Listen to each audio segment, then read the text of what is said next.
జనాంగమా, మరొక నూతన శుభదినాన్ని దేవుడు మనందరికీ ఆయన అనుగ్రహింపజేశాడు. ఇటు ప్రాతకాల సమయంలో యేసు వైపు చూచుచు అనే కార్యక్రమం ద్వారా ఆయా ప్రదేశాలు, ఆయా స్థలాలలో మనల్ని దేవుడి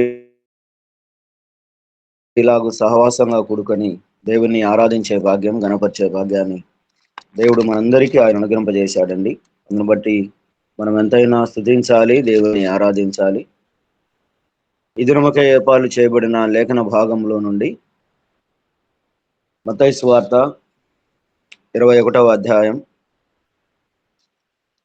మత్తయి సువార్త 21వ అధ్యాయం 18 నుండి 18వ వచనం నుండి 20 వచనాల వరకు చదువుకుందాం. 18వ వచనం నుండి 21 వచనాల వరకు చదువుకుందాం. ఉదయమందు పట్టణమునకు మరలా వెళ్ళుచుండగా ఆయన ఆకలి కొనెను. అప్పుడు రోవ ప్రక్కన ఉన్న యొక్క అంజూరపు చెట్టును చూచి దాని యుద్ధకు రాగా దాని యందు ఆకులు తప్ప మరేమీ కనపడలేదు కనుక దానిని చూచి, ఇక మీదట ఎన్నటికి నీవు కాపు కాయకుందువుగాక అని చెప్పాను. తక్షణమే అంజూరపు చెట్టు ఎండిపోయాను. శిష్యులు అది చూచి ఆశ్చర్యపడి అంజూరపు చెట్టు ఎంత త్వరగా ఎండిపోయానని చెప్పుకొనేది. అందుకు యేసు, మీరు విశ్వాసం కలిగి సందేశింపకుంటున్న ఎడల ఈ అంజూరపు చెట్టునకు జరిగిన దానిని చేయుట మాత్రమే కాదు, ఈ కొండను చూచి నీవు ఎత్తబడి సముద్రంలో పడవేయబడదు గాక అని చెప్పినడలా అలాగు జరునని మీతో నిశ్చయముగా చెప్పుచున్నాను. మరియు మీరు ప్రార్థన చేయనప్పుడు వేటిని అడుగుదురో అవి దొరికినవని నమ్మినడలా మీరు వాటన్నిటినీ పొందుదురని వారితో చెప్పాను. ఆమేన్. దేవునికి స్తోత్రం, దేవునికి స్తోత్రం. చిన్న మాట ప్రార్థన చేస్తారు ఎవరన్నా వాక్యం సందేశం కొరకై ప్రేరేపించబడినటువంటి వారు. మహోన్నతుడు, మహారక్షకుడు, మహాఘనుడు అయిన మా ప్రియమైన రాజా, నీ పాదాలకు స్తోత్రాలు. ప్రశస్తమైనటువంటి వాక్యాన్ని అందించడానికి సిద్ధపడుతున్నటువంటి నీ సేవకుని దీవించండి. నోటిని బోరగా ఉపయోగించండి, జ్ఞానాన్ని అనుగ్రహించండి, మంచి మాటలు పలికేటటువంటి భాగ్యాన్ని అనుగ్రహించి నోటిని నాలుకను భద్రం చేసి నాయనా నీ వాక్య పరిచర్యలో మీ పరిశుద్ధాత్మ శక్తితో నింపి చక్కని వాక్య పరిచర్య చేయడానికి దయచూపండి. ఆ చేసినటువంటి ఆ వాక్కును మా మనసులో నూరంతలుగా ఫలించేటటువంటి భాగ్యాన్ని కూడా అనుగ్రహించి స్వీకరించేటువంటి మంచి మనసును, మంచి బుద్ధిని మాకు అనుగ్రహించి నడిపించమని మా ప్రభువును నీ ప్రియకుమారుడైన యేసుక్రీస్తు ద్వారా వేడుకుంటున్నాం తండ్రి. ఆమేన్. ఆమేన్, ఆమేన్. ప్రార్థించిన దేవుని దాసులకు ప్రభునామములో వందనాలు తెలియజేస్తూ ఉన్నా. మత్తయి సువార్త 21వ అధ్యాయం 18 నుండి 20 వచనాల వరకు చదువుకున్న లేఖన భాగంలో అంజూరపు చెట్టు గురించి ఇక్కడ వ్రాయబడింది. అంత మాత్రమే కాదు, మార్కు సువార్త 11వ అధ్యాయం 11 నుండి 14 వచనంలో కూడా అంజూరపు చెట్టు గురించి వ్రాయబడింది. అలాగే లూకా సువార్త 13వ అధ్యాయం 51వ వచనంలో కూడా అంజూరపు చెట్టు గురించి వ్రాయబడుతూ ఉంది. ఈ అంజూరపు చెట్టు గురించి ఉదయకాల సమయంలో మనం 10 నిమిషాలు ధ్యానం చేద్దామండి. దేవుడు మనకు అనుగ్రహింపజేసినటువంటి ఈ శుభదినములో దేవుడు విజయోత్సవముతో యెరూషలేము ప్రయాణం చేస్తూ ఉన్నటువంటి ప్రాంతాలను సరిచేస్తూ అక్కడికి వచ్చి దేవాలయం శుద్ధి చేస్తూ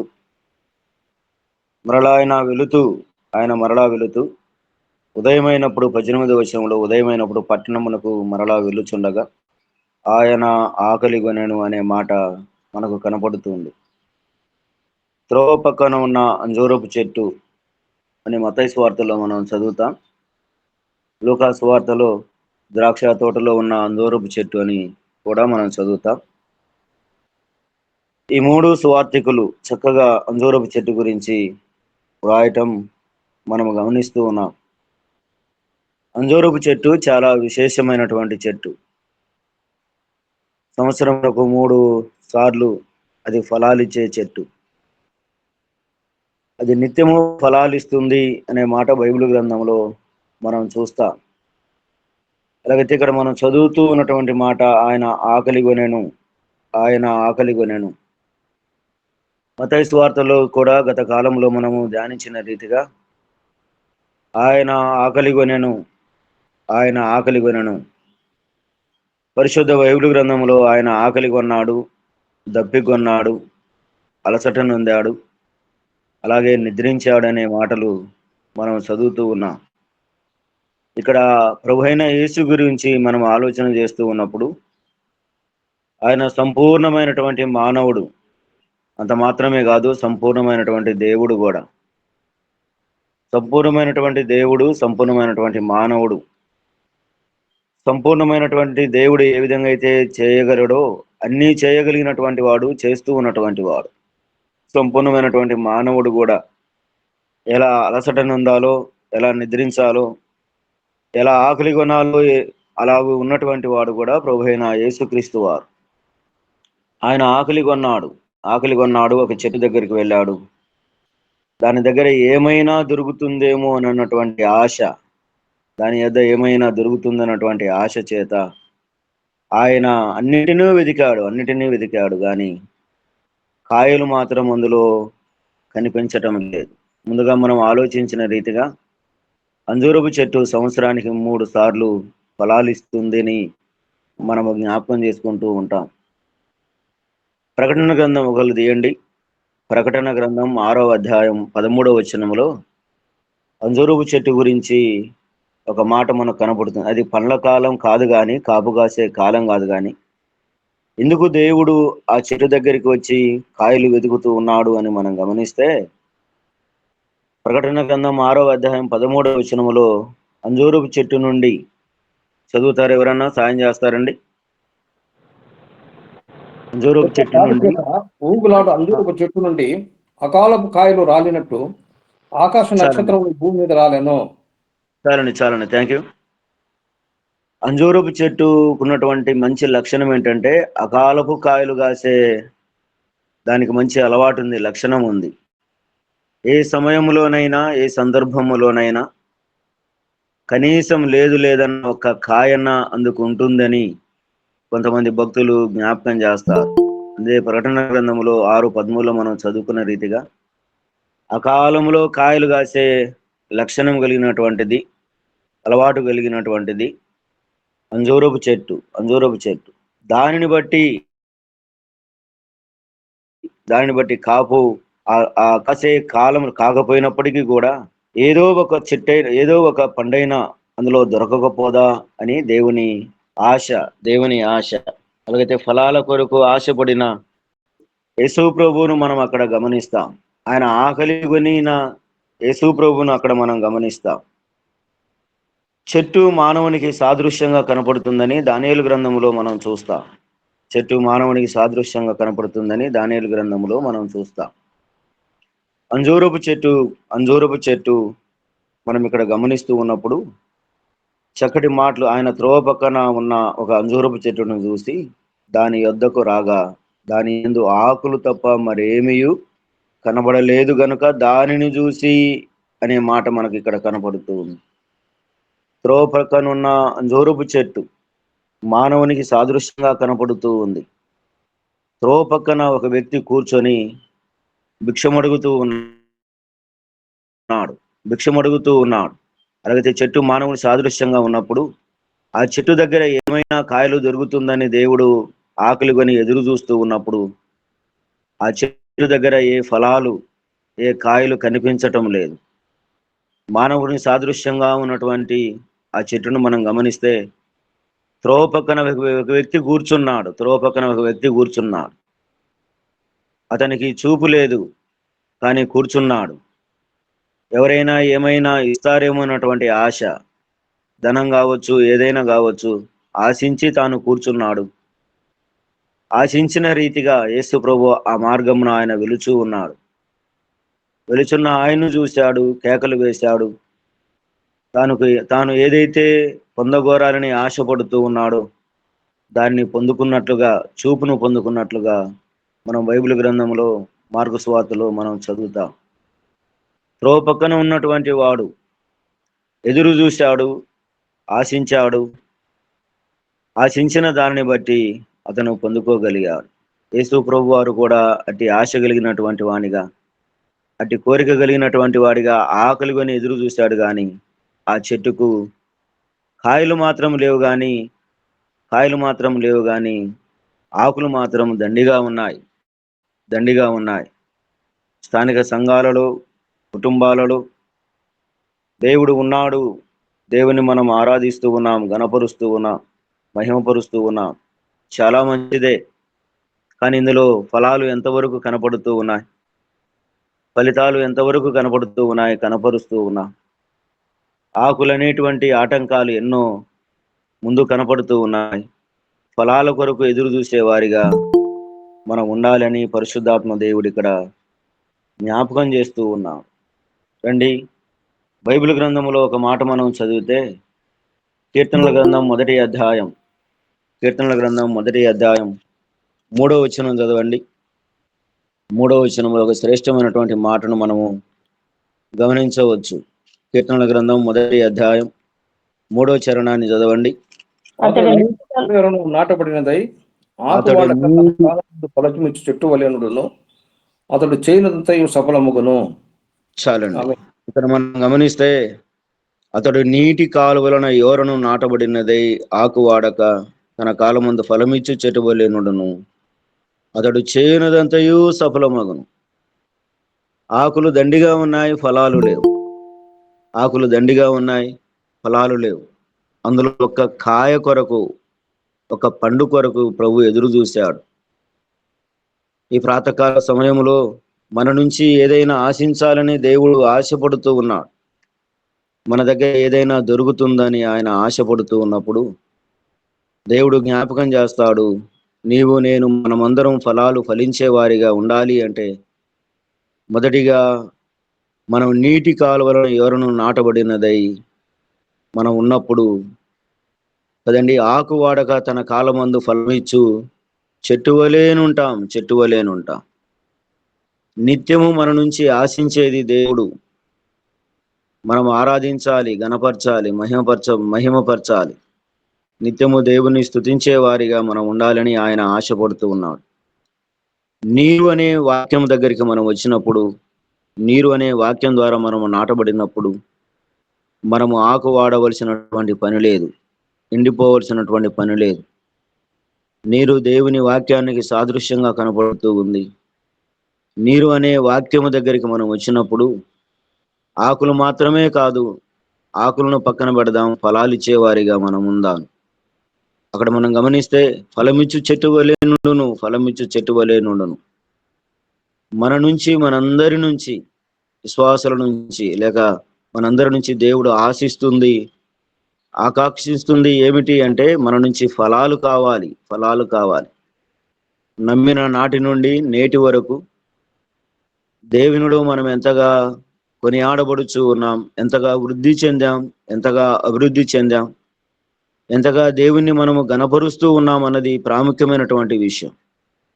నమ్మినప్పటి నుండి నేటి వరకు ఎక్కడ వేసిన గొంగడి అక్కడే అన్నట్లుగా కాకుండా, వయసు పెరుగుతూ ఉంది, ఇంట్లో వృద్ధి కలుగుతుంది, అన్నీ కలుగుతూ ఉన్నాయి. కానీ విశ్వాస జీవితంలో కూడా వృద్ధి కలిగింపజేసుకునే వారిగా మనం ఉండాలని దేవుడు ఇక్కడ జ్ఞాపకం చేస్తూ ఉన్నాడు. అలాగుంటే ఫలమిచ్చు చెట్టు వలె నీవు నేను ఉండగలిగితే, కీర్తనల గ్రంథం 3 ఆఖరి వచనంలో అంటాడు కదా, అతడు చేయనదంతయు సఫలమగును.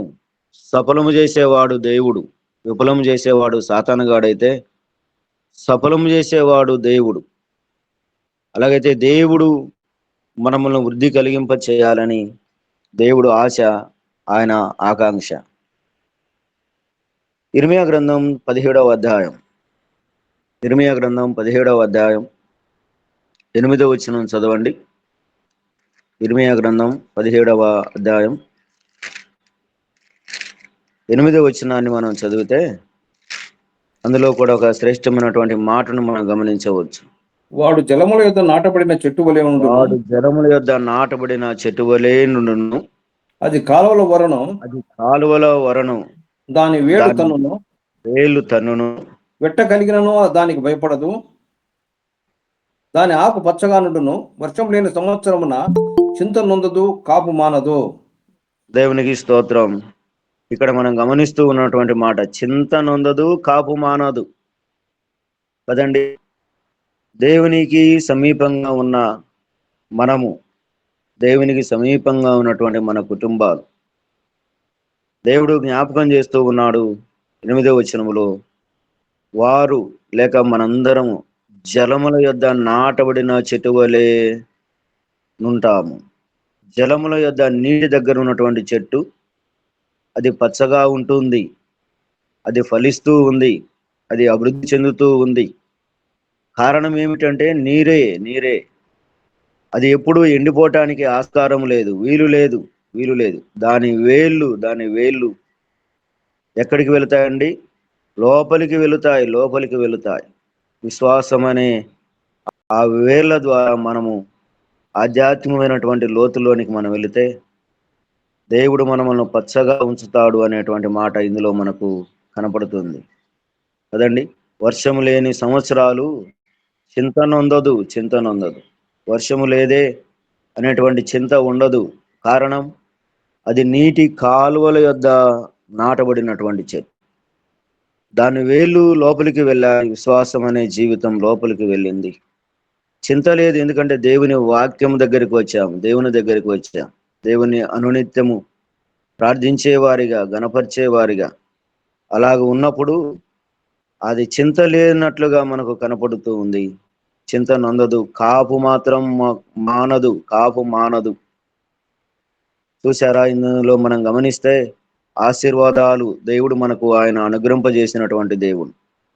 ఆ చెట్టు అయితే కాపు కాయటం లేదు, కానీ చెట్టు లాంటి మనం, చెట్టుకు సాదృశ్యంగా ఉన్నటువంటి మనము కాపు మానకుండా ఉండేవారిగా దేవుడు మనల్ని ఉంచాడు. కారణం, వాక్యం దగ్గర ఉంచాడు, మందిరానికి సమీపంగా ఉంచాడు, మందిరములో ఉంచాడు, విశ్వాసానికి దగ్గర ఉంచాడు.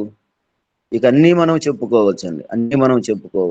సహవాసం ఉంది, సంఘం ఉంది.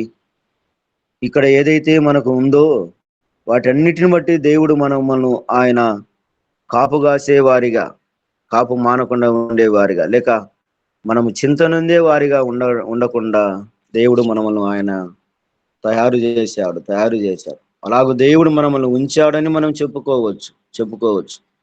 నమ్మిన నాటి నుండి నేటి వరకు రాబోతున్నటువంటి మన ముందున్నటువంటి దినాలలో కూడా దేవుని సన్నిధిలో ఇలాగూ కాపు కాసే వారిగా, ఆశీర్వదించబడే వారిగా, దీవించబడే వారిగా ఉండాలని దేవాది దేవుడు మనము ఆయన జ్ఞాపకం చేస్తూ ఉన్నాడు. ఆ చెట్టు అయితే, అంజూరపు చెట్టు అయితే యేసు ప్రభు చూసినప్పుడు అది కాయలు లేవు, కానీ మనల్ని దేవుడు ఫలాలిచ్చే చెట్టుగా, ఆశీర్వదించబడే చెట్టుగా దేవుడు మనల్ని ఆయన ఉంచుతూ ఉన్నాడు. రోమపత్రిక 6వ అధ్యాయం 22వ వచనం కూడా చదవండి. రోమపత్రిక 6వ అధ్యాయం 22వ వచనం. 22వ వచనంలో మనం చదివితే, ఏలయనగా 22వ వచనం, 6వ అధ్యాయం పరిశుద్ధ బైబిల్ గ్రంథముల నుండి రోమపత్రిక 6వ అధ్యాయం 22వ వచనములో మనం చదివితే, అయినను పాపము నుండి విమోచింపబడి దేవునికి దాసులైనందున పరిశుద్ధత కలుగుటయే మీకు ఫలం కదండి. చాలండి. మనకు ఫలం ఏంటి అంటే పరిశుద్ధత కలుగుటయే మనకు ఫలం. ఎప్పుడైతే మీరు బాప్తీసం తీసుకుంటారో పరిశుద్ధాత్మైనటువంటి వరాన్ని పొందుతారు అని దేవుడు పేతురు పత్రికలో, అపోస్తుల కార్య గ్రంథంలో మనము చదువుతూ ఉన్నాం 2వ అధ్యాయం. ఇక్కడ మనం గమనిస్తూ ఉన్నటువంటి మాట ఏంటంటే, చూశారా, పరిశుద్ధత కలుగుటయే మీకు ఫలం. ఎందుకు మనకు పరిశుద్ధత కలుగుట ఫలము అంటే, పై వచనములో మనం చదివితే, పాపము నుండి విమోచింపబడి దేవునికి దాసులైనందున కదండి. ఒకప్పుడు పాపములో ఉన్నాం, శాపములో ఉన్నాం, పాపానికి దాసులుగా ఉన్నాం. వాటన్నిటినీ దేవుని నమ్ముట ద్వారా, విశ్వసించడం ద్వారా దేవుడు మనల్ని విడుదల చేశాడు, విముక్తులను చేశాడు. పాపపు సంఖ్యల నుండి వాటిలో నుండి, దాసత్వంలో నుండి దేవుడు మనల్ని విడుదల చేశాడు, విముక్తుల్ని చేశాడు. ఒకప్పుడు పాపానికి దాసులం అయ్యాం కానీ ఇప్పుడు ఎవరికి దాసులం? దేవునికి దాసులం. కారణం, విమోచించాడు దేవుడు. విమోచించిన దేవునికి మనము దాసులం, దాసురాన్లం కదండి. నిత్యం మనం బ్రతికినంత కాలం మనము దాసులమే. అపోస్తుడైన పౌలు గారు చక్కటి మాటలు జ్ఞాపకం చేస్తాడు. పత్రికలలో ఒక్కొక్క పత్రిక మనము చదువుతూ ఉన్నప్పుడు నేను ఇక్కడే రోమపత్రిక 1వ అధ్యాయం 1వ వచనంలో యేసుక్రీస్తు దాసుడను, చూశారా? ఈయన దాసుడు, నేను కూడా దేవునికి దాసులమే. ఇక్కడ పత్రికలో అనేక పర్యాయాలు అపోస్తుడైన పౌలు అంటాడు, నేను క్రీస్తుకు దాసుడను, యేసుక్రీస్తు దాసుడను అనే మాట కొన్ని పర్యాయాలు, చాలా పర్యాయాలు మనకి ఇక్కడ కనబడుతూ ఉంది. నేను కూడా దేవునికి దాసులమే. మనం ఎంత ఉన్నవారిమైనప్పటికీ కూడా, లేని వారిమైనప్పటికీ కూడా దేవునికి దాసులం. ఎంత గొప్ప భాగ్యాన్ని దేవుడు మనకు ఆయన అనుగ్రహింపజేశాడు. లోకంలో చాలా మంది క్రీస్తు దాసు అని పేరు పెట్టుకుంటారు కదండి. ఆ పేరును బట్టి కొంతమంది నమ్మకపోయినా నేను క్రీస్తు దాసు అని పేరు పెట్టుకుంటారు. అలాగైతే వారిని మనం పక్కన పెడితే, నేను దేవునికి దాసురాళ్ళం. ఎంత గొప్ప ధన్యతను దేవుడు మనకు ఆయన అనుగ్రహింపజేశాడండి. ఆయనకు మాత్రమే దాసత్వం చేసేవారిగా దేవుడు మనల్ని ఉంచాడు. ఎంత గొప్ప ఆలోచన దేవుడు మనకి ఇస్తూ ఉన్నాడు. అలాగైతే రోమపత్రికలో విమోచించిన దేవునికి మనము దాసులం. దేవుడు చక్కటి ఒక చెట్టును నిర్మించాడు. ఆ చెట్టు ఫలిస్తూ ఉంది, కానీ ఫలాలు లేవు, ఆకులు ఉన్నాయి. ప్రయోజనం ఏంటి? ఆ ఆకులైనటువంటి వాటిని తీసివేసి ఫలాల కొరకు ఎదురు చూశాడు, కానీ ఆకులను తన లెక్కలోనికి వేసుకోలేదు. ఉన్నవి కానీ అవి ఆయనకు ఉపయోగం లేదు, ప్రయోజనము లేదు. ఆయనకు కావలసిందేంటి? కాయలు కావాలి, ఫలాలు కావాలి, ఆకలి తీర్చేవారు కావాలి, ఆకలి తీర్చే ఫలాలు కావాలి. చెట్టు ఎంత ఎదిగినా దాని వలన ప్రయోజనం ఏంటి? మన ఇంటి చుట్టూరు కూడా, మన ఇంటి పెరట్లో అనేక చెట్లను మనం పెంచుతాం. జామ కావచ్చు, సపోటా కావచ్చు, నిమ్మ కావచ్చు, ఏదైనా కావచ్చు, తినే పండ్లను మనం ఎక్కువగా పెంచుకుంటాం. అది కొన్ని సంవత్సరాలు వచ్చిన తర్వాత కాపు లేకపోతే మనం ఏం చేస్తాం? దానిని మనము నరికి వేస్తాం. దీని వలన ప్రయోజనం ఏంటి? ఇది ఉన్నా లేకపోయినా నాకు ప్రయోజనము లేదు అని మనము దాన్ని కొట్టివేస్తాం, నరికి వేస్తాం. ఎందుకు అంటే ఇది కాపు కాయటం లేదు, ఫలాలు ఇవ్వటం లేదు. కానీ దేవుడు మనల్ని అంటూ ఉన్నాడు, మనల్ని కాపు కాసేవారిగా ఉండాలి, ఫలాలు ఇచ్చేవారిగా ఉండాలి అని దేవుని ఆలోచన. ఇర్మయా గ్రంథం 17వ అధ్యాయం 7వ వచనం కూడా ఒకసారి చదవండి. ఇర్మయా గ్రంథం 17వ అధ్యాయం 7వ వచనంలో కూడా మనం చదివితే, ఇర్మయా గ్రంథం 17వ అధ్యాయం 7వ వచనం ఇందాక మనం చదువుకున్నాం కదా, ఆ మాటలోనే పై వచనాన్ని మనం చదివితే, యెహోవాను నమ్ముకున్నవాడు ధన్యుడు, యెహోవా వానికి ఆశ్రయముగా ఉండును. చాలండి. ఇక్కడ మనం గమనిస్తూ ఉన్నటువంటి మాట, యెహోవాను నమ్ముకున్నవాడు ధన్యుడు. యెహోవా అనగా ఆయన ఉన్నవాడు, ఎప్పుడూ ఉండేవాడే. కొన్ని సంవత్సరాలు ఉండి లేనటువంటి వాడు కాదు. ప్రభు అంటాడు కదా, ఇశ్రాయేలు వారు సాగి వెళుతూ ఉన్నప్పుడు మోషే అంటాడు కదా, అయ్యా అసలు నేనెవరు, నీవెవరని వారు అడిగితే నేనేం చెప్పాలి? ఇశ్రాయేలు దగ్గరకు వెళ్ళమంటే దేవుడు మోషే అంటాడు, అసలు మీరెవరో, మీ పేరేంటో వారు గనక అడిగితే నేనేం చెప్పాలంటే ప్రభు అన్నాడు, దేవుడు అన్నాడు, యెహోవా దేవుడు, నేను ఉన్నవాడను. ఆయన ఉన్నవాడు, నిరంతరము ఉండేవాడు, నిరంతరము స్తోత్రహరుడు అని పరిశుద్ధ బైబిల్ గ్రంథంలో మనం చూస్తాం. నేను ఉన్నవాడను, ఎప్పుడు ఉన్నవాడు? ఆదిలో ఉన్నవాడు, అంతములో ఉండేవాడు, అల్ప ఓమేఘ అయినటువంటి వాడు, నిరంతరము ఆయన ఉండేవాడు. ఆయన ఉన్నవాడు, ఆనాడు ఉన్నాడు, నేడు ఉన్నవాడు, రాబోతున్నటువంటి దినాలలో కూడా ఆయన ఉన్నవాడు. ఆయనను నమ్ముకున్నవాడు ఎవరు అంటే వారు ధన్యుడు. కదండి. ఎందుకు ధన్యుడో కూడా కింది వచ్చిన వాళ్ళు మనం చదివితే, యెహోవానికి ఆశ్రయముగా నుండును. అందుకు ధన్యత్వం. దేవుడు మనకు ఆశ్రయముగా ఉన్నాడు కాబట్టి మనము ధన్యులం. మీ రాకపోకలందు యెహోవా నిన్ను కాపాడును అన్నాడు. దాగిన ప్రతి ప్రమాదము నుండి, దాగిన ప్రతి కీడులో నుండి దేవుడు రక్షించటానికి సామర్థ్యం కలిగినటువంటి వాడు, సమర్థుడు. ప్రమాదాలు చెప్పిరావు. చుట్టాలు బంధువులు చెప్పి వస్తారు కానీ ప్రమాదాలు చెప్పిరావు.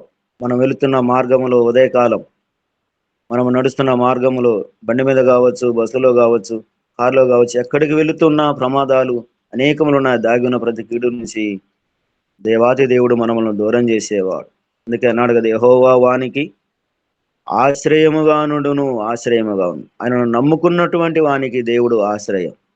ఆయనను నమ్ముకున్న వాడు ధన్యుడు. ఆయన నమ్ముకున్న వాడికి ఏ కీడు కలగకుండా ఆయన కాపాడగలిగినటువంటి వాడు. అట్టి మంచి దేవుడు నమ్మి విశ్వసిస్తూ అలాగూ ఆరాధిస్తూ ఉన్నప్పుడు దేవాది దేవుడు ఆయనను నమ్ముకున్న మనములను ఆయన ధన్యత్వంలోనికి అంత మాత్రమే కాదు, ఆశ్రయదుర్గంగా మనకు ఉంటాడు అని ఇర్మీయా గ్రంథములో మనం చూస్తూ ఉన్నాం. అలాగైతే ఆ చెట్టు అయితే ఫలాలు ఇవ్వటం లేదు, కానీ చెట్టు లాంటి మనములను, మన కుటుంబాలను దేవుడు మనములను పరీక్షిస్తూ ఉన్నప్పుడు, లేక చూడటానికి వచ్చినప్పుడు, మన దగ్గర ఏమైనా దొరుకుతుందని ఆయన మన వైపు చూస్తూ ఉన్నప్పుడు, వెతుకుతూ ఉన్నప్పుడు, మనం ఫలాలు ఇచ్చేవారిగా, ఫలితాలను ఇచ్చేవారిగా మనం ఉండగలిగితే, ఆ చెట్టును దేవుడు శపించాడు, కానీ ఈ చెట్టు లాంటి మనములను దేవుడు ఏం చేస్తాడండి? దీవిస్తాడు, ఆశీర్వదిస్తాడు. దీవించగలిగినటువంటి వాడు, ఆశీర్వదించగలిగినటువంటి వాడు. యోహాను సువార్తలోనికి వస్తే, యోహాను సువార్త 15వ అధ్యాయం 2వ వచనాన్ని చదవండి. యోహాను సువార్తలలో యోహాను సువార్త 15వ అధ్యాయం 15వ అధ్యాయం 2వ చరణాన్ని మనం చదివితే, 2వ వచనాన్ని చదివితే నాలో చక్కటి మాటను మనం నాలో ఫలింపని ప్రతి తీగను ఆయన తీసి పారివేయును. ఫలింపని ప్రతి తీగను ఆయన తీసి పారివేయును. ఆయన తీసి పారవేయును. ఫలించు ప్రతి చూసారా? తీగే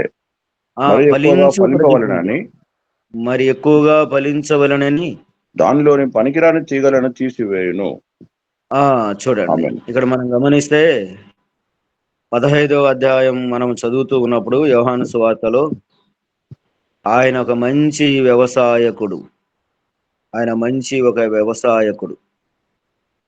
వ్యవసాయదారుడు ఏ పనైతే చేస్తాడో, పొలంలోనికి వెళ్ళి దుక్కి దున్ని రాళ్ళు ఏరువేసి దాన్ని మంచిగా శుభ్రంగా చేస్తాడో, అలాంటి ప్రభువుని ఇక్కడ మనం గమనిస్తాం. మనము చేసే వ్యవసాయం అది చిన్నదే కావచ్చు, కానీ ప్రభు చేసే వ్యవసాయం చాలా గొప్పది, చాలా గొప్పది. ఇర్మీయా గ్రంథంలో మనం చూస్తాం, అలాగే యెషయా గ్రంథం 5వ అధ్యాయంలో మనం చూస్తాం. కొన్ని విషయాలు మనం గమనించవచ్చు. ఇక్కడ మనం గమనిస్తూ ఉన్నటువంటి మాట, ఆయన తీసి పారవేస్తాడు. పారవేయును. ఎందుకు పారవేస్తాడు? ఫలించకపోతే ఉపయోగం ఏంటి? ఈ చెట్టు లూకా సువార్త 13వ అధ్యాయంలో మనం చదువుతూ ఉన్నట్లుగా ద్రాక్ష తోటలో ఉన్నటువంటి అంజూరపు చెట్టు, ద్రాక్ష తోటలో ఉంది కానీ ఒక అంజూరపు చెట్టు. దాని దగ్గరికి వెళ్ళాడు, అది 3 సంవత్సరాలుగా చూస్తూ ఉన్నాడు. అది ఫలించడం లేదు. అది ఫలించకపోగా దేవుడు ఏమన్నాడంటే, దీన్ని తీసివేయి. పనివాడితో చెప్పాడు, దీన్ని తీసివేయి అన్నాడు.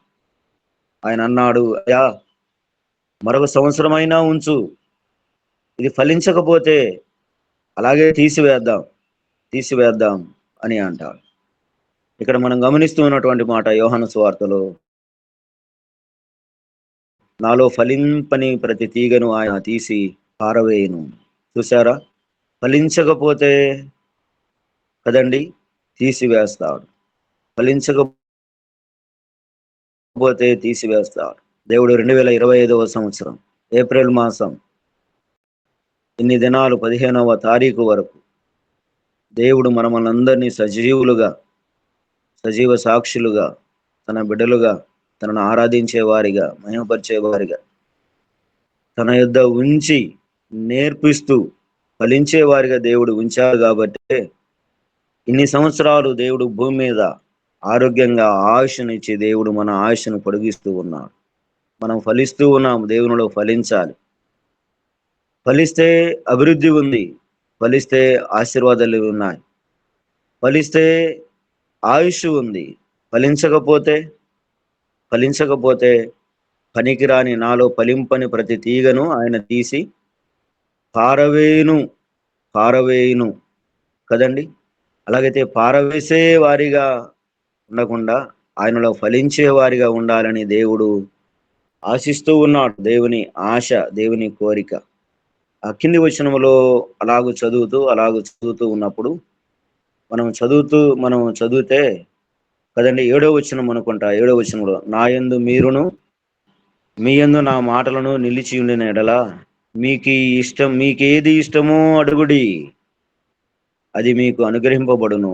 మీరు బహుగా ఫలించుట వలన నా తండ్రి మహిమపరచబడును. దేవునికి స్తోత్రం. దేవుని ఆశ, ఆకాంక్ష ఏమిటంటే విశ్వసించిన నీవు నేను ఫలించాలి. విశ్వసించిన నీవు నేను బహుగా ఫలించాలి, అంతకంటే ఇంకా ఎక్కువగా ఫలించాలి. దేవుని అభిష్టం, దేవుని కోరిక కదండి. మనము ఏది ఇష్టమో అది అడిగితే ఆయన మనకు అనుగ్రహింపగలిగినటువంటి వాడు, ఆయన మనకు ఇచ్చేవాడు. తన కుమారులు నిద్రిస్తూ ఉండగా యెహోవా వారికి ఇచ్చును అనే మాట మనం చదువుతాం కదా. తన ప్రియులు నిద్రించుతుండగా యెహోవా వారికి ఇచ్చువాడు. దేవుడు మన మీద ఎంత ప్రేమ, ఎంత దయ, ఎంత కనికరాన్ని దేవుడు చూపిస్తూ ఉన్నాడు. మనం ఫలించాలి. ఆయన ద్రాక్షావల్లి, మనము తీగలం. ఆయనలో అంటుగట్టబడి ఉంటే దేవుడు మనమును దీవిస్తాడు. మనం ఉదాహరణగా ఒక చెట్టు ఉంది, వేప చెట్టు కావచ్చు, మన ఇంటి ముందు ఉన్నటువంటి చెట్టు. అది ఒకవేళ ఏదో ఒక విధానంలో మనకు అడ్డమో లేకపోతే అది పని రాకపోతే దాన్ని మనం కొట్టివేస్తాం, నరికి వేస్తాం. కొమ్మను కొరికి దాన్ని మనము నరుకుతాం. నరికినప్పుడు అది కింద భూమి మీద ఉంది. ఒకరోజు పచ్చగా ఉంటుంది, 2 రోజులు కూడా పచ్చగా ఉంటుంది. కిందన్న చెట్టు అనుకుంటుందంట, ఆ కొమ్మ నన్ను నరికినప్పటికీ కూడా, వేరైనప్పటికీ కూడా పైన చెట్టు ఏ విధంగా అయితే ఉందో ఆకులు పచ్చగా ఉన్నాయి, ఒక రోజు అయింది బాగా ఉన్నాను, 2 రోజులైంది బాగా ఉన్నాను అని అనుకుంటూ ఉందంట. కానీ 3-4 రోజులు ఇలాగూ గడుస్తూ ఉన్నప్పుడు అందులో జీవం లేదు. కాబట్టి చెట్టు ఆ ఆకులు ఎండిపోవటం ప్రారంభమవుతుంది. దేవునిలో మనము నిత్యము నిలిచే వారిగా ఉండాలి. మీరు నాకు వేరయుండి కదండి, ఆ మాట మనము చదివితే మీరు నాకు వేరయుండి ఏమీ చేయలేరు. 5వ వచనం అనుకుంటా, 5వ వచనములో మీరు వేరుగా ఉండి మీరేమీ చేయలేరు. దేవునికి వేరయుండి ఏమీ చేయలేరు. దేవుడు ఆశించాడు, కోరుకున్నాడు ఫలాలు కావాలి అని. ఆ చెట్టు ఇవ్వలేదు, శపించాడు, అది ఎండిపోయింది. కారణం, అది ఆకలి తీర్చలేదు. ఆయన వచ్చినాడు గాని వెతికాడు గాని ఏమీ కనపడలేదు. చెట్టు లాంటి మనవలను కూడా దేవుడు జ్ఞాపకం చేస్తూ ఉన్నాడు. మనము ఫలించే వారిగా, అభివృద్ధి చెందే వారిగా, ఆశీర్వదించబడే వారిగా మనం ఉండాలి.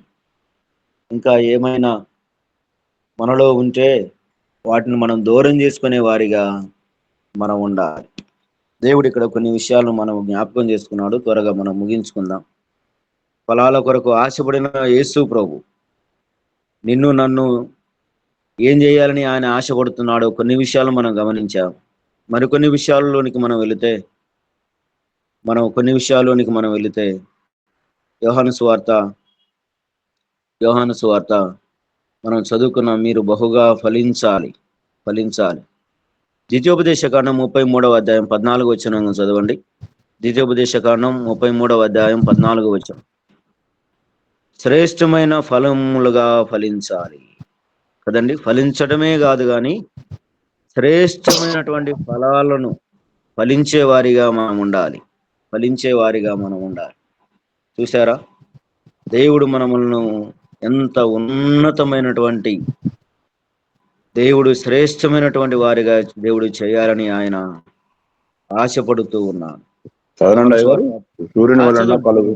సూర్యుని వలన కలుగు ఫలములలోని శ్రేష్ఠ పదార్థముల వలన, చంద్రుడు పుట్టించు శ్రేష్ఠ పదార్థముల వలన, పురాతన పర్వతముల శ్రేష్ఠ పదార్థముల వలన, నిత్య పర్వతముల శ్రేష్ఠ పదార్థముల వలన, సంపూర్ణంగా ఫలించు భూమికి కలిగిన శ్రేష్ఠ పదార్థముల వలన యెహోవా అతని భూమిని జీవించును. పొదలో నుండి వాని కటాక్షము యోసేపు తల మీదకి వచ్చును. తన సహోదరులో ప్రఖ్యాతి నొందిన వాని నడినెత్తి మీదకి అది వచ్చును. చూశారండి, శ్రేష్టమైనటువంటి ఫలితాలు, శ్రేష్టమైనటువంటి ఫలాలు. అక్కడ 2-3 పర్యాయాలు శ్రేష్టమైనటువంటి మాటను మనం గమనిస్తాం. మనం ఆరాధించే దేవుడు శ్రేష్ఠుడు.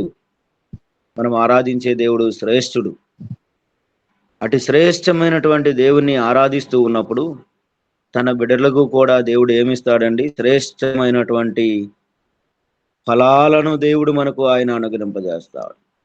యోహాను సువార్త 12వ అధ్యాయం 24వ వచనంలో కూడా మనం ఒక మాట చదివితే, 12వ అధ్యాయం 24వ వచనంలో కూడా ఒక చక్కటి మాటను మనం చదివితే ఒక మాట ఉంది. గోధుమ గింజ భూమిలో పడి చావకుండానే అది ఒంటిగానే ఉండును, అది చచ్చిన ఎడల విస్తారముగా ఫలించును.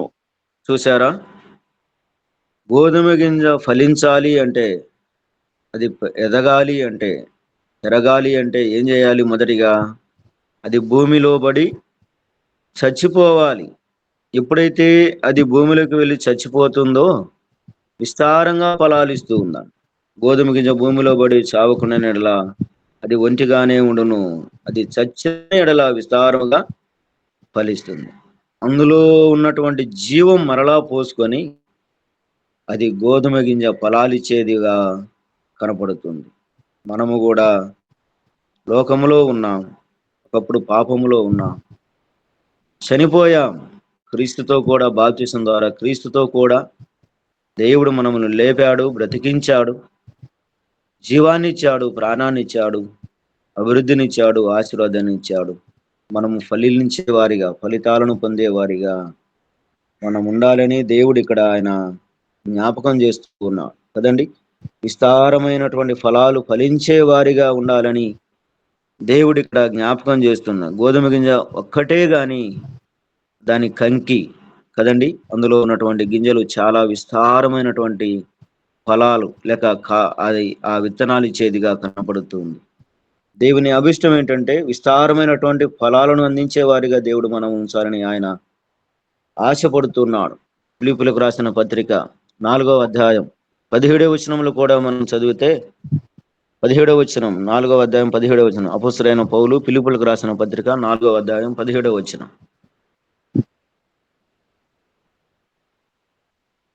చదవండి. నేను ఈవిని అపేక్షించి ఇలాగ చెప్పటలేదు గాని మీ లెక్కకు విస్తార ఫలము రావాలనని అపేక్షించి చెప్పుచున్నాను. దేవునికి స్తోత్రం. ఈవిని గురించి చెప్పటం లేదు గాని కదండి, మీకేం కావాలి? మనకేం కావాలి? విస్తారమైనటువంటి ఫలములు దేవుడు దయచేస్తాడు. అపొస్తలుడైన పౌలు వారిని కోరుతూ ఉన్నాడు. పరిశుద్ధాత్మ దేవుడు మనమును ప్రేరేపిస్తూ ఉన్నాడు. దేవుడు మనమును ఆయన దీవిస్తూ ఉన్నాడు. మనం ఇచ్చేది దేవునికి తక్కువే గాని మనకు దేవుడు విస్తారమైనటువంటి ఫలాలను, ఆశీర్వాదాలను దేవుడు అనుగ్రహింపజేస్తాడు అనేటువంటి మాట ఇందులో మనకు కనపడుతూ ఉంది కదండి. అలాగైతే మరొక మాట మనం చదివితే ఆదికాండం 26వ అధ్యాయం 12వ వచనం అనుకుంటా, ఆదేశమందు ఇస్సాకు ఆ దేశమందు ఉన్నవాడై విత్తనం వేసి ఆ సంవత్సరము 100 ఫలము పొందెను. యెహోవా అతనిని ఆశీర్వదించను కనుక ఆ మనుషుడు గొప్పవాడాయను. దేవునికి స్తోత్రం. దేవుడు ఆశీర్వదిస్తే గొప్పవాడవుతాడు, దేవుడు దీవిస్తే గొప్పవాడవుతాడు. మన కష్టార్జితం వలన మనం గొప్పవారమి కావచ్చు, కానీ దేవుని ఆశీర్వాదం మనకు ఉండాలి కదండి. దేవుని ఆశీర్వాదం నిరంతరము ఉంటుంది. నిరంతరము మనకు ఆశీర్వాదం ఉంటుంది. ఆ దేశమందు పరాయి దేశములో ఉన్నాడు, పరాయి ప్రజల మధ్య ఉన్నాడు, పరాయి వారి దగ్గర ఉన్నాడు, పొలం వేశాడు, నూరంతలుగా దేవుడు ఇస్సాకును దీవించాడు. నీవు నేను కూడా, మనందరము కూడా దేవునిలో ఉంటూ ఉన్నప్పుడు, దేవునిలో గడుపుతూ ఉన్నప్పుడు నూరంతల ఆశీర్వాదాలను, నూరంతల అభివృద్ధిని పొందే వారిగా దేవుడు ఉంచాలని ఆయన ఆశపడుతూ ఉన్నాడు కదండి. మత్తయి సువార్త 7:17 కూడా మనం గమనిస్తే మంచి ఫలాలు ఫలించాలి కదండి. ఏమిటి ఆ మంచి ఫలాలు కదండి? ప్రేమ అనేటువంటి ఫలం ఫలించాలి, దేవుని దయ అయినటువంటి ఫలాలు మనం ఫలించాలి. ఎఫెసీ పత్రికలు మనం చదువుతాం కదా కదండి. ఈ ఫలాలను మనం గలతీ పత్రికలు మనం చదువుతాం కదా. ప్రేమ, ఈ సంతోషం, మంచి సమాధానం. ఈ ఫలాలను మనం ఫలించే వారిగా మనం ఉండాలి. ఈ ఫలాలు ఎప్పుడైతే మనం ఫలిస్తామో, మన ఫలాలను బట్టి, మన ఫలితాలను బట్టి, ఫలితాలను దేవుడు అనుగ్రహింపజేస్తాడు. ఫలితాలను దేవుడు ఆయన అనుగ్రహింపజేస్తాడు. మత్తయి సువార్త 5:12 కూడా మనం గమనిస్తే అధికంగా ఫలించాలి. ఈ సంవత్సరం దేవుడు మనం అధికంగా ఫలించాలని 2020 సంవత్సరానికి దేవుడు ఆయన అనుగ్రహింపజేశాడు. దాటి వెళదాం, చాలా సంగతులు ఉన్నాయి కానీ నేను ముగిస్తాను. లూకాసు సువార్త 6:35 కూడా మనం గమనిస్తే గొప్ప ఫలములు ఫలించే వారిగా ఉండాలి. గొప్ప ఫలాలు.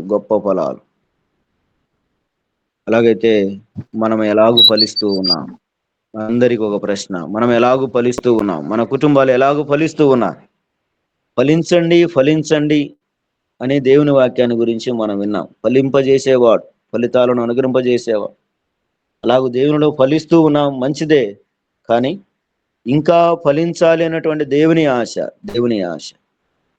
ఇక్కడ లూకాసు వార్తలోనికి మరలా మనం వస్తే, మత్తయి సువార్త, మార్కు సువార్త, లూకాసు వార్తలోనికి మరలా వస్తే, యజమాని అన్నాడు, అయ్యా ఇందులో నేను వెతుకుచూ ఉన్నాను. లోకములో అనేక మంది ఆకులు లాంటి వాళ్ళు చాలా మంది ఉన్నారు. వారు కూడా మాకు అన్నీ ఉన్నాయని అనుకుంటూ ఉన్నారు, కానీ దేవుడు లేడని వారు ఎరగటం లేదు. అటు వారి దగ్గరికి వెళ్ళి దేవుడు మరొక సంవత్సరాన్ని దేవుడు వారికి అనుగ్రహింపజేశాడు. ఎందుకంటే ప్రభు అయిన దేవుడు అన్నట్లుగా అక్కడ తోటమాలి ప్రభు అయిన యేసుక్రీస్తుకు సాదృశ్యంగా కనపడుతూ ఉన్నప్పుడు, అయ్యా ఈ సంవత్సరం అన్నా ఉండని, ప్రభు దయ, ప్రభు కృప మన మీద ఎంతగానో ఉంది. నమ్మని వారి మీద ఉంది. అయ్యా ఈ సంవత్సరం ఉండని, 2025 సంవత్సరం అన్నా ఉండని అయ్యా. ఒకవేళ ఈ సంవత్సరం అన్నా నా దగ్గరికి రాకపోతే, ఈ సంవత్సరం అన్నా వారు ఫలితాలు పొందకపోతే, నీ ఇష్టమయ్యా నీ తండ్రిని వేడుకున్నాడు. కాబట్టి కొంతమందికి లేక మనకు ఈ సంవత్సరాన్ని దేవుడు బహుమతిగా దేవుడు అనుగ్రహింపజేశాడు.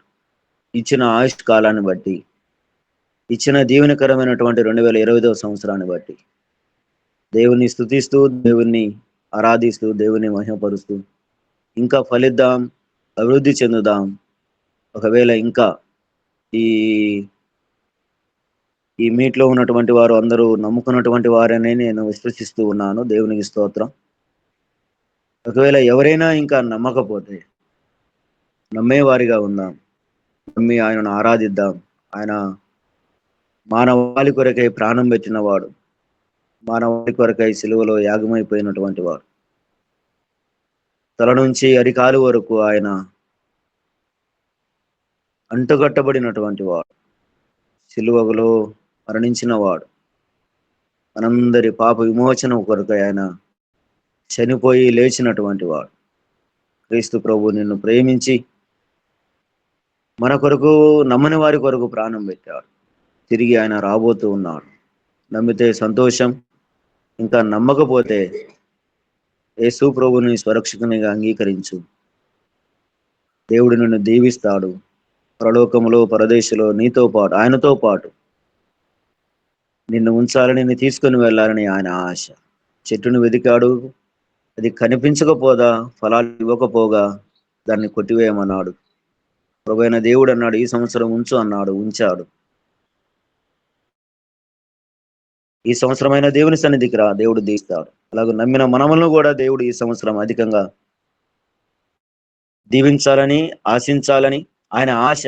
అలాగూ దేవునిలో ఇంకా ఇంకా మన విశ్వాస జీవితాన్ని పెంపొందించుకుంటూ, భక్తి జీవితాన్ని పెంపొందించుకుంటూ, సంఘ సహవాసం కలిగి, దైవజనుల సహవాసం కలిగి, ప్రార్థనలోను పాటల్లోనూ దేవుని సన్నిధిని మనం ఆస్వాదిస్తూ, ఆహ్వానిస్తూ మరి ఎక్కువగా దేవుని సన్నిధిలో గడిపితే బలా నమ్మకమైన మంచి దాసుడా, బలా నమ్మకమైన మంచి దాసురాలని మెచ్చుకునే భాగ్యాన్ని, మెచ్చుకునే ధన్యతను దేవుడు మనకు ఆయన అనుగ్రహింపజేస్తాడు. అలాగూ మెచ్చుకుంటే మనకెంత సంతోషం, మనకెంత ఆనందం. దేవుడే మెచ్చుకుంటే మనకు ఎంత ఆనందం. అలాగూ మెచ్చుకునే వారిగా ఉందాం. అతి కృప దేవాతి దేవుడు మీట్లో ఉన్న వారందరికీ దయచేయను గాక. సమయం ఇచ్చినటువంటి యేసు వైపు చూస్తూ కార్యక్రమాన్ని కొనసాగిస్తూ ఉన్న ధనరాజయ్య గారికి, వారి కుటుంబానికి, చేరవచ్చిన మీ అందరికీ మరొకసారి శుభాభివందనాలు తెలియజేస్తూ నా మాటలు నేను ముగిస్తూ ఉన్నాను. జూమ్ లో ఉన్న అందరికి వందనాలండి. Praise lord sir, praise lord. Amen, amen. చక్కని శ్రేష్టమైనటువంటి వాక్యాన్ని అందజేసిన ఇమానియేల్ గారికి వందనాలు. ముగింపు ప్రార్థన జాన్సన్ గారు చేస్తారు. ఆశీర్వాదంతో తెలుగు సెషన్ ముగించుకుందాం. పరిశుద్ధుడమైన నీకే స్తోత్రం ప్రభువా, నీకు వందనాలయ్యా నా తండ్రి, నా ప్రియ ప్రభువా, నా యేసయ్యా నా తండ్రి. ఇదిగో నా ఈ ఉదయకాల సమయంలో ప్రభువనైనా మా ఫలము గురించినైనా ప్రభువనైనా శ్రేష్టమైన ఫలం గురించిన ప్రభావం తెలియజేసినందుకు నీకు వందనాలు అయ్యా. నువ్వు ఆశించే ఫలాల ప్రభా మా జీవితాలు ఇంకానైనా ప్రభు ఉండడానికి సహాయం దయచేయండి. దేవానికి స్తుతి స్తోత్రం ప్రభువా, నీకు వందనాలు. ఇదిగోనైనా నా తండ్రి, నా ప్రియ ప్రభునైనా ఈ లోకంలో ఈ భౌతికపరమైన ప్రభునైనా నా యేసయ్య నా పనికిరాని ప్రభునైనా ఏదైనా ప్రభునైనా కలుపు మొక్కలు ఏవైనా ప్రభా మా జీవితాలు ఉన్నట్లయితే అవి నువ్వు ఆశించే ఫలాల ప్రభా మా జీవితాల్లో ప్రభా కోల్పోయాం.